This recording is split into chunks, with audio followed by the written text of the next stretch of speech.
That bill is set down for first reading. The House comes to questions for oral answer. Question number 1 in the name of Dr. Russel Norman. Thank you, Mr. Speaker. My question is to the Prime Minister and asks, does he stand by his statement that, I think we've got a mandate for asset sales at the last election, given a majority of New Zealanders voted for parties that opposed his government's asset sales policy? Honourable Bill English. Mr. Speaker, on behalf of the Prime Minister, yes, and I stand by my full statement where I said, quote, "An election campaign is all about a contest of ideas. One of the most hotly debated issues was the mixed ownership model and the contrast between that and increasing New Zealand's debt. And in government we lifted our party vote. And with respect to majorities, there's one majority that matters in government, and that is the majority in this House." Supplementary. Supplementary question, Dr. Russel Norman. Is he comfortable for that majority to rely on the discredited vote of John Banks? Honourable Bill Mr. English. Speaker, the government is comfortable with a majority based on the duly elected members of the Parliament. And I know the Greens do not respect the parliamentary majority or the election result, but the rest of New Zealand does. Supplementary. Supplementary question, Dr. Russel Norman. How can he claim a mandate to sell our assets when a majority of New Zealanders voted for parties opposed to asset sales at the last election, and the vast majority of New Zealanders continue to oppose asset sales in every poll on the issue?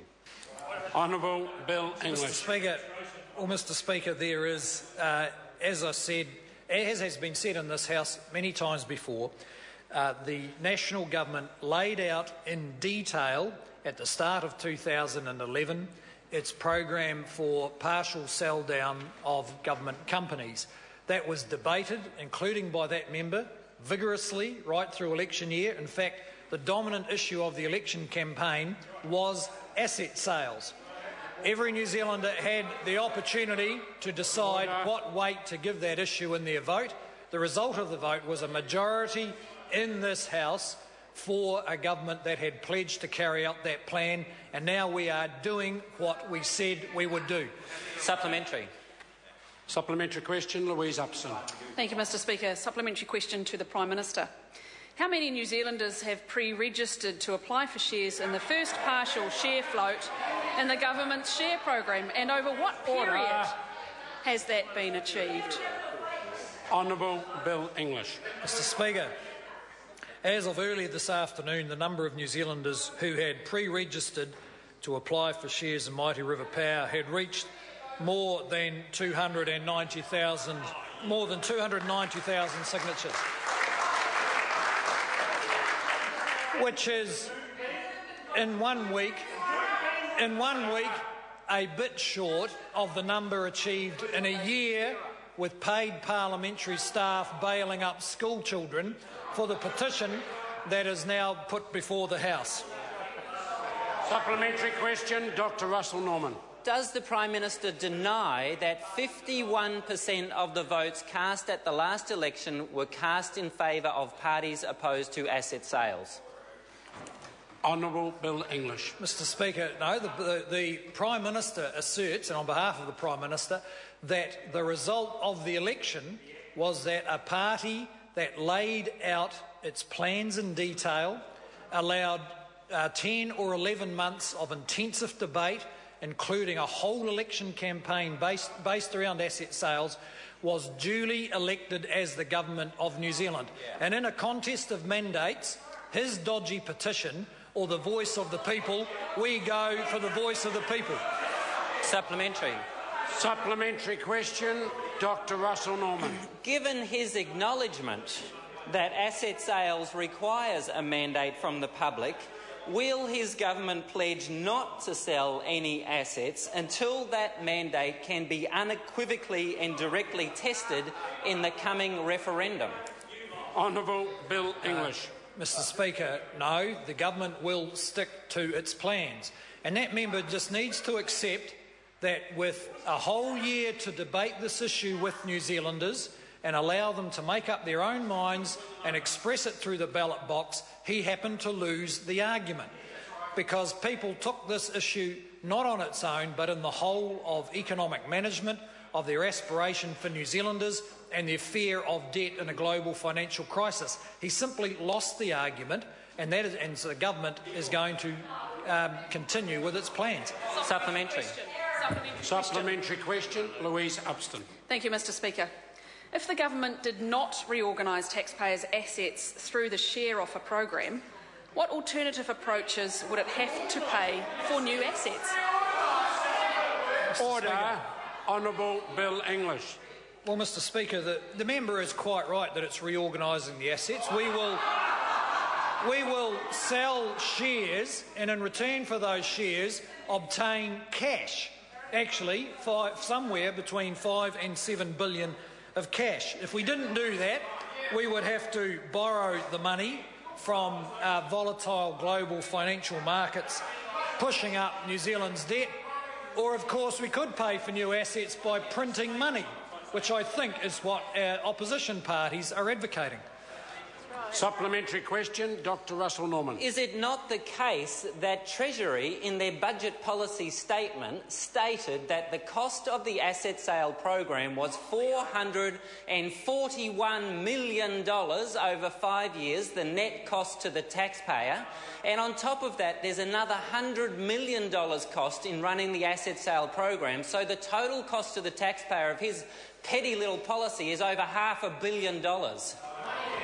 Honourable Bill English. No, well, Mr Speaker, as we've pointed out before in the House with respect to those estimates, first, there are a number of different ways of measuring the impact over 4 years, and some of them show the government a bit ahead, some of them show a bit behind. But all those measures are based on an assumption that these businesses would continue to make the profits they have made and pay the dividends they have paid. And as we've learnt from Solid Energy, those assumptions can be blown away by the reality of the market and commercial pressures. So the government is reducing its exposure to risky commercial businesses and deploying the money it gets from that into long-term social assets.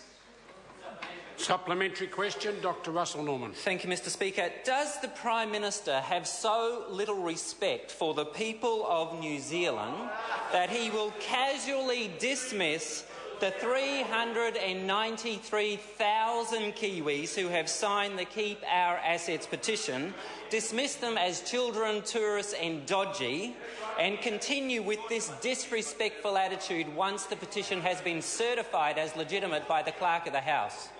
Honourable Bill English on behalf of the Prime Minister. Mr Speaker, the government had sufficient confidence in New Zealanders to lay out its plans in detail, and I recall at the time opposition parties saying that the government would certainly lose the election because it laid out its plans for asset sales, and New Zealanders had the full opportunity to debate the issue, and then there was an election. With respect to the petition process belongs to Parliament, and of course that process will be respected. Parliament has a petition process, people can express their point of view, but as the member knows, Parliament has also said those referenda are not binding. Supplementary question, Dr Russel Norman. Thank you, Mr Speaker. Does he agree with Bill English that National would like to sell Kiwibank eventually but not now, in the words of Bill English? And doesn't this show that National's asset sales agenda doesn't end here? It wants to privatise more. Honourable Bill English on behalf of the Prime Minister. Mr Speaker, on behalf of the Prime Minister, I can confirm no, he didn't agree with that statement and by Bill English, and made it pretty plain at the time. The government's asset sales program has been set out in detail. We have started a series of floats of the companies that have been listed by the government, and when those are completed, the program will be finished. Supplementary question, Dr Russel Norman. Does he agree that the question in the petition and the referendum, which is, quote, do you support the government selling up to 49% of Meridian Energy, Mighty River Power, Genesis Power, Solid Energy and Air New Zealand, end quote, that question accurately and neutrally states the policy choice facing New Zealanders? Honourable Bill English, on behalf of the Prime Minister. Yes, Mr Speaker. Insofar as it addresses the sale of those companies, it does, in exactly the same way as the government set out accurately and in precisely those terms its plans at the beginning of election year 2011.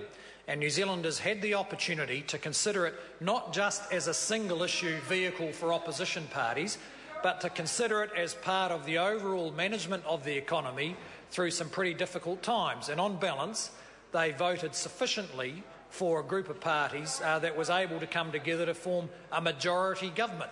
And in a democracy, that is the true test of a mandate, and we passed it. Question number 2, Mike Sabin. Thank you, Mr Speaker. To the Minister of Finance.